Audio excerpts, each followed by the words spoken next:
नमस्कार दोस्तों, मैं शिवानी वर्मा लोकगीत चैनल में आप लोगों का स्वागत है दोस्तों। तो आज मैं आप लोगों के लिए लेकर आई हूँ एक प्यारा सा हंसी मजाकिया चुटकुला गारी गीत है। तो आइए सुने ये प्यारा सा गारी गीत और ज़रूर ढेर सारा आप लोग अपना आशीर्वाद दीजिए और कमेंट बॉक्स में लिख के ज़रूर बताइएगा, ज़रूर कमेंट करिएगा आप लोग। तो कमेंट के माध्यम से हमको पता चलता है कि हाँ, मतलब हमारी गीत को आप लोग पसंद करते हो। तो आइए सुने ये प्यारा सा गारी गीत। घुघुरुदार पायल बना दे सोनार घुघुरुदार, घुघुरुदार पायल बना दे सोनार घुघुरुदार।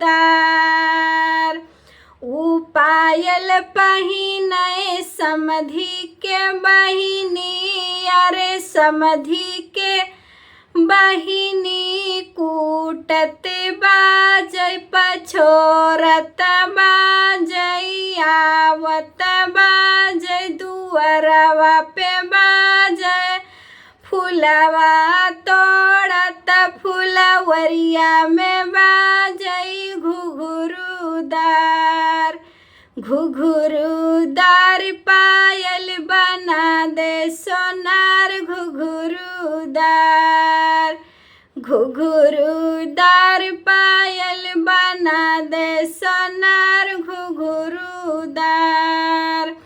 ऊ पायल पहिने दुल्हा के बहिनी, अरे दुल्हा के बहिनी पढ़त बाजै कलजवा जातै बाजै उठत बाजै बैठत बाजै घुघुरुदार, घुघुरुदार पायल बना दे सोनार घुघुरुदार, घुघुरुदार पायल बना दे सोनार घुघुरुदार।